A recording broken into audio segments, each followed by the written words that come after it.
Hi, thanks so much for having me. And like Keith, I'm apologies for not being able to be there in person. I'm Mike Su. I'm acting comptroller of the currency, and the OCC regulates about 1,200 national banks and federal associations, federal savings associations. It's about 2/3 of the commercial bank assets out there. Chair in the audience, a good number of you have an account at an OCC regulated bank. I'm also on the Financial Stability Oversight Council and a director at the FDIC. So I come at this from the perspective of a banking, financial stability, consumer protection. I guess in contrast to Keith, to put my cards on the table, I'm a crypto skeptic. And in part, it's because I see a lot of parallels of crypto today with derivatives in the early 90s into the 2000s. And for those who make that parallel exist, I strongly encourage you, read Fool's Gold by Gillian Tett. If you just read the first chapter, I think you'll see there are a lot of history rhymes. And back then, a lot of hype got confused with prescience. And I think there's some risk of some of that happening today in the crypto space. But as Keith laid out, there's a lot of potential out there. And I really appreciate how he acknowledged that there's also, you got to take the good with the bad. In the digital asset space, you've got a lot of scams, fraud, hacks, rug pulls. I think last year the tally was over $3.5 billion of that. And so despite that, money basically continued to flow into the crypto space until last week. And last week you had the collapse of the Terra USD stablecoin. And you had a centralized exchange kind of disclosing some user risks in case it should file for bankruptcy. And I think these events of the past couple weeks should really serve as a wake-up call for everybody. I think they reveal some deeper fragilities in the crypto space than just your kind of garden variety scams, hacks, and fraud. From my perspective, the events of the past few weeks really reflect that the industry has grown too fast. It's kind of gotten out ahead of itself a bit. So you'll notice that I've got a different perspective than Keith's. And I think this juxtaposition is what today's summit is all about. It's really bringing together different perspectives to try to get past the sound bites and to explore the real potential. I think Keith did a great job of laying some of that out. I'm sure we're going to hear some more of it today and talk about the real risks of digital assets. And we can talk about it at the same time in the same room all together. And I hope that we challenge each other respectfully, of course. I think that's how we get to a better understanding and how we can ask better questions for ourselves. So I really want to thank John and the Operation Hope team, excuse me, for being the brains and brawn behind organizing this event. It's a really exciting agenda and lineup.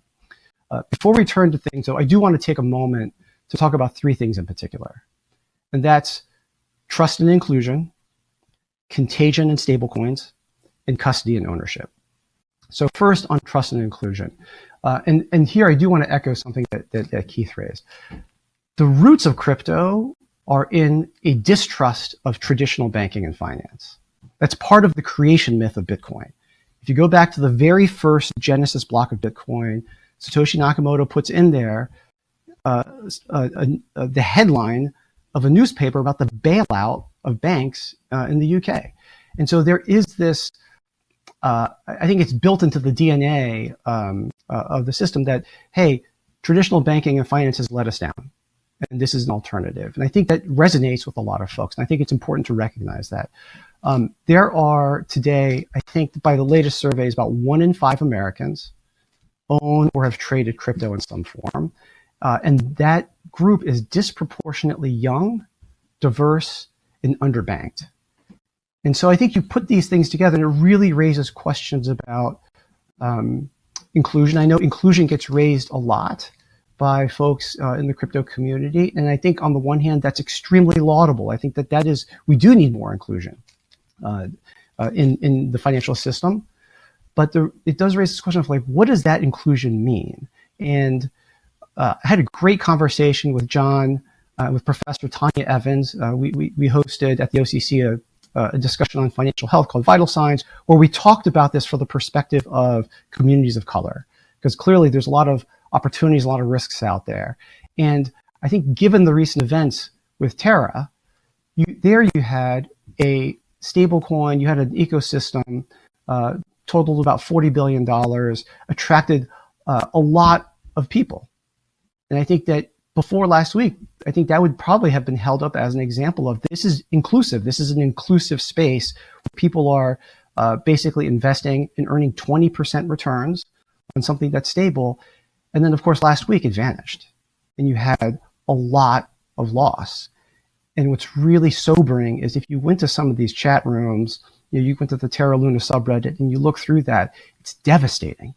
Devastating what happened to people. You had, I think on that, a lot of those, you had suicide hotlines pinned to the top because there were so many concerns about people there. I think that that's something we really have to acknowledge, and the industry has to reconcile what happened to Tether with kind of trust and inclusion.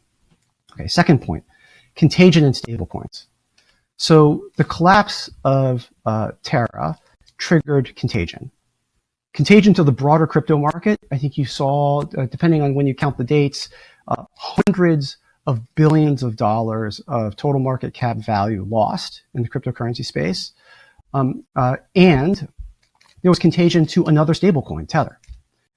And so, I think there was this sense that crypto is different. It's special for a lot of different reasons. But as a financial asset, it looks like it's got some of the same features as other financial assets in the sense that it's correlated, there's contagion, you have all these things. The knock-on effects of the Terra collapse really raise questions about, to me, other modes of interconnectedness in the crypto system.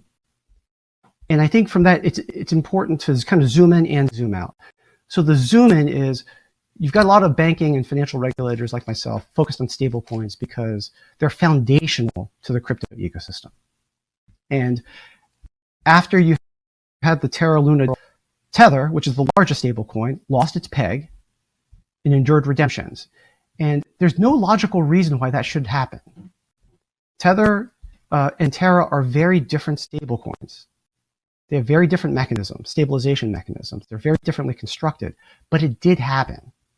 And for students of banking and money-like instruments, this is familiar. We know this. We've seen this before. And luckily, there's some solutions to making stablecoins stable and mitigating the risk of contagion.